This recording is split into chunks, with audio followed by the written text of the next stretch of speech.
All you want is the perfect exposure. Is that too much to ask? Nothing too bright or too dark, no motion blur most of the time, but maybe sometimes, background blur, but not too much, nothing with all that static, grainy stuff going on either. Just a nice, balanced photo with the exposure and everything else looking right.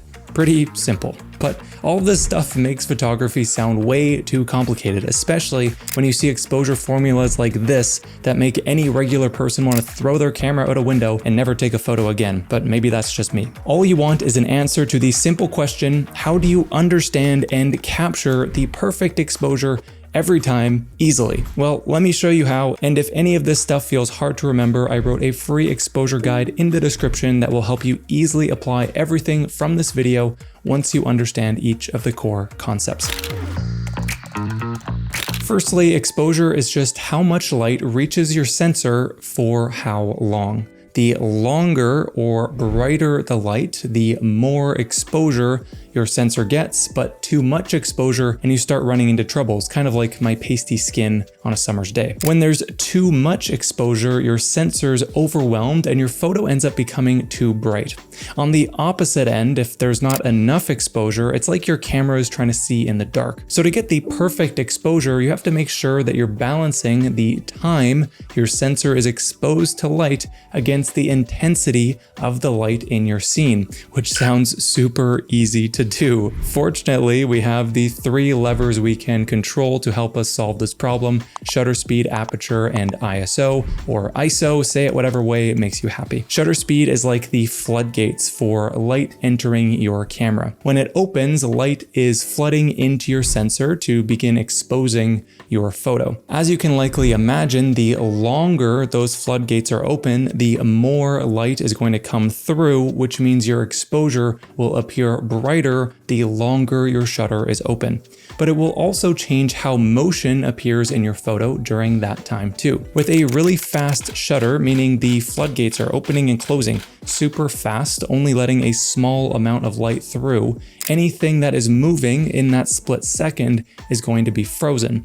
However, if you left that shutter open for a longer period of time, that motion appears as blur. This is great for long exposure effects when you have a tripod, but not so great if you're shooting handheld with too slow of a shutter, because remember, you also move while holding your camera, so that motion blur can become a blurry photo. But anyways, that's shutter speed. It's like the floodgates choosing how long your sensor is allowed to be exposed to light, measured in seconds on the slow end or fractions of a second on the fast end. Now, lever 2 for exposure is aperture, which you can think of like a pipeline that leads to the floodgates, aka your shutter. That aperture restricts how much light is allowed to pass through your lens in the first place, with either a wider or narrower opening. But what's interesting is that with a narrow opening or a narrow aperture, less light is allowed to go through the lens, but it also increases how much can be in focus at once. With a wider aperture, the opposite is true. This difference in focus amounts is called depth of field, and its reasoning is due to how light converges differently through the center versus outer edges of lens elements, but that's a topic for another day and kind of overcomplicates things. So if shutter speed superpower is mastering motion, then aperture superpower is controlling depth, deciding how much blur surrounds your focal point. It also controls how much light can flow through your lens in the first place by physically restricting the opening within your lens. So if you had a wider aperture, more light can reach your shutter, meaning that shutter can open for less time and still let enough light into your sensor to expose your photo correctly. Now, the third and final important lever we have for exposure is ISO, which doesn't actually change how much light gets to your sensor, but changes how the signal from that light is amplified. This can quickly get boring and complicated, so just think of ISO as the volume knob for the light signal. It's digitally turning up the brightness of light that was recorded to help give the appearance of a brighter exposure. However, just as you could turn up a speaker too loud and it gets staticky, turn up your ISO setting too much and you will get noise in your photo.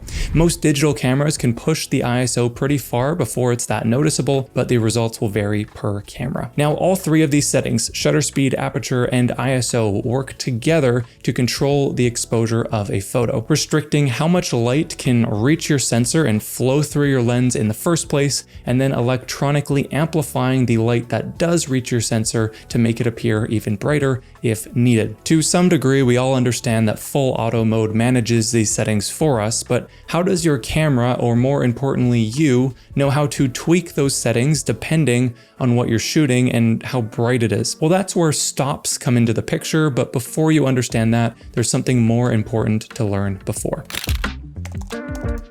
Your camera will tell you whether your photo is properly exposed, overly exposed, or just right with a little scale called the light meter. This thing operates in stops, but before you understand those fully, we'll start off easy with what the light meter is telling you and then how that relates to stops and adjusting your settings. The light meter is usually along the bottom or on the side of your screen, often with a 0 in the middle and a plus or minus 3 on either end of that scale.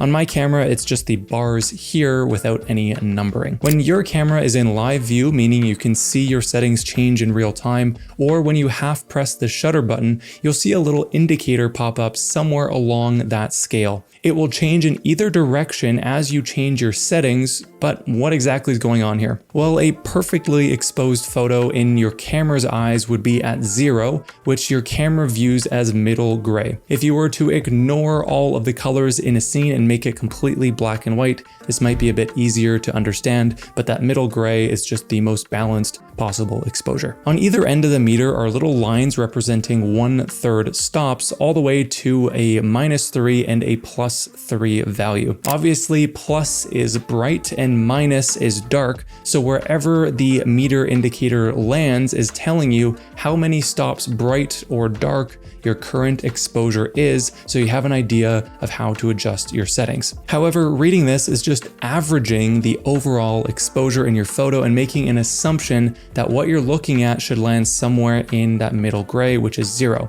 And for the most part, it does a really good job. But how your camera decides what to average for the exposure depends on something called a metering mode, which basically tells your camera how to read the light in a scene to estimate exposure. There are a few different metering modes, but honestly, for most people in most situations, you'll want to leave it on evaluative metering if you're shooting on Canon, or matrix metering if you're on Nikon or Sony. Essentially, they're the same thing, just different names because camera brands love to make things confusing for no reason. What this metering mode does is it looks at your entire scene and tries to come up with a balanced average with more weight given to whatever is under the focus point.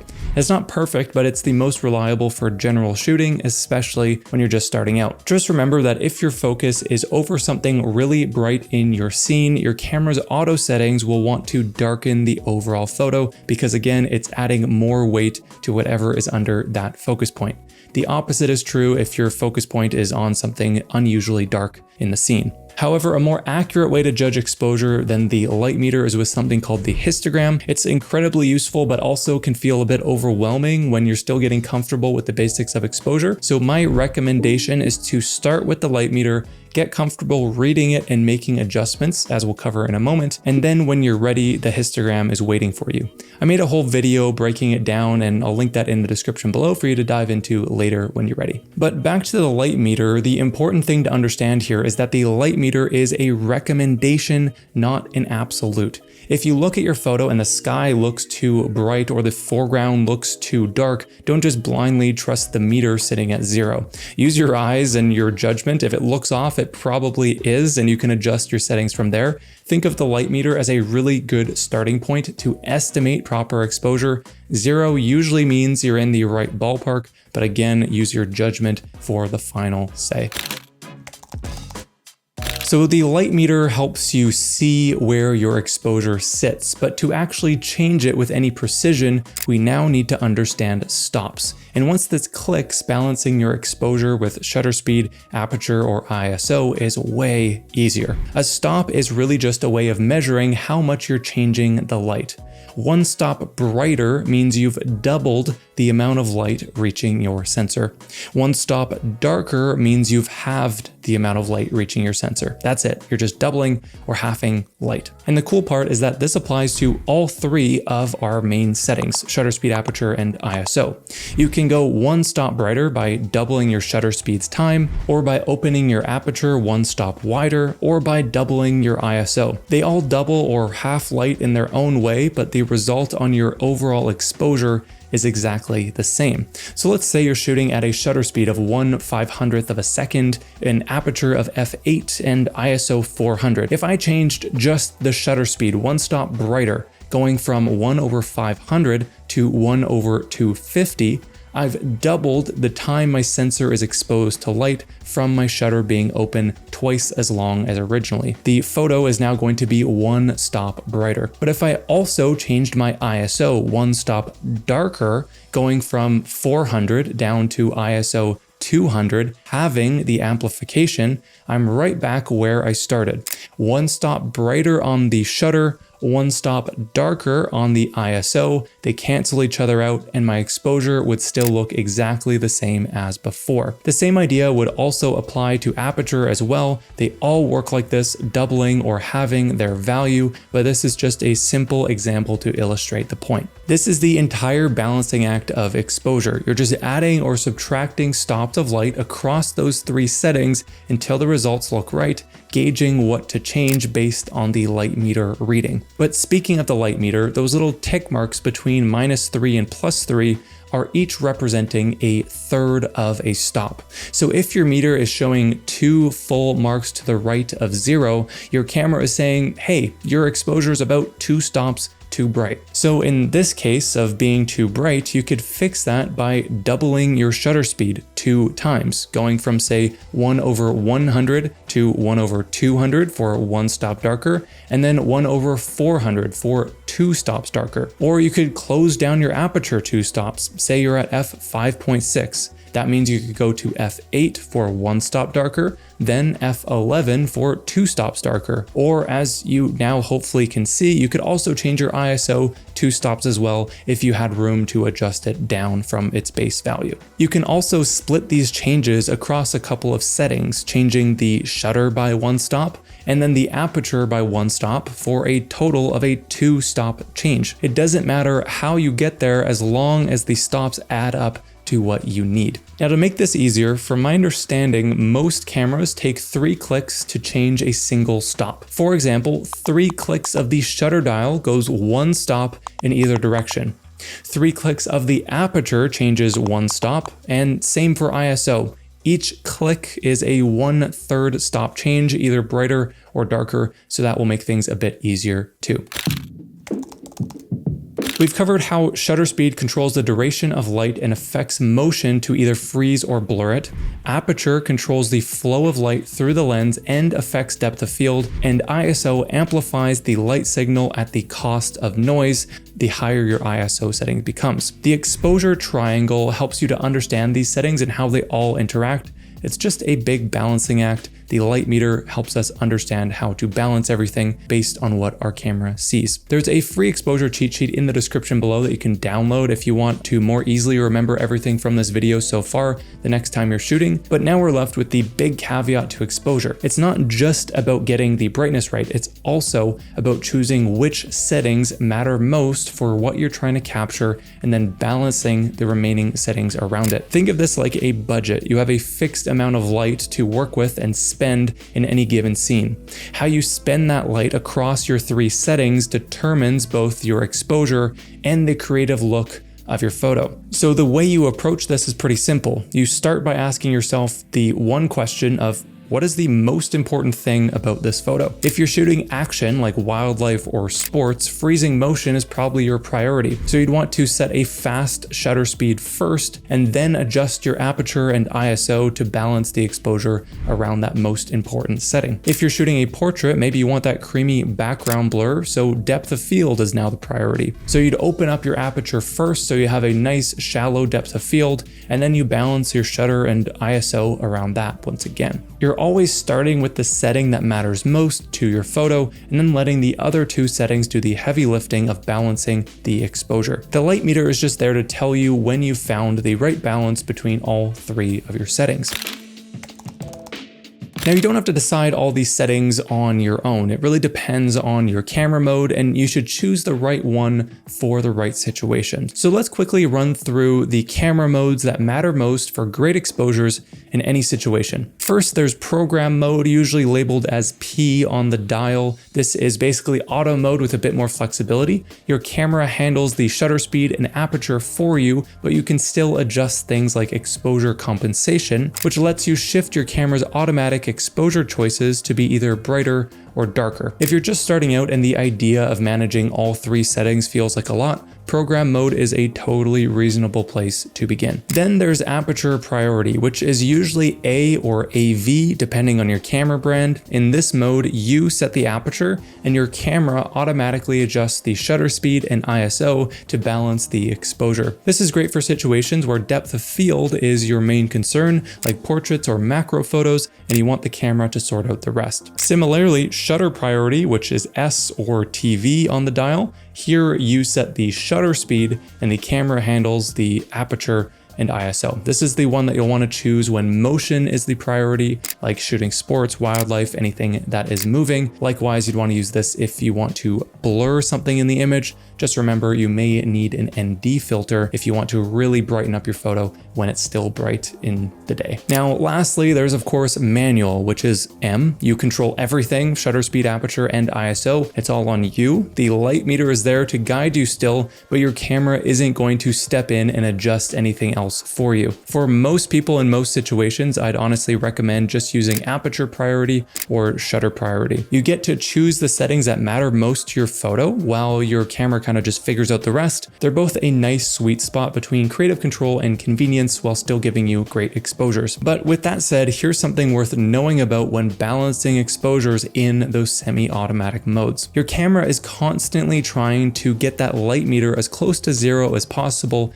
in relation to the settings that you've chosen. And most of the time, again, it does a pretty good job, but sometimes it does get it wrong. So if your focus point is on something really bright, your camera might underexpose the rest of the scene to compensate. Or if you're focused on something really dark, it might overexpose the general photo to brighten things up. When that happens, you can either move that focus point or you can use a tool called exposure compensation, which I briefly mentioned earlier. It's usually a plus-minus button or can be changed with the dial on your camera, but what it does is it tells your camera's automatic settings to intentionally compensate a certain number of stops brighter or darker than what it thinks is correct. So if you're using program or semi-automatic modes like shutter or aperture priority, and your photo still looks too dark, you could dial up exposure compensation by +1 stop, and your camera will adjust the settings it has control over to let in one more stop of light. Simple as that. It's basically overriding your camera's exposure adjustment by a certain number of stops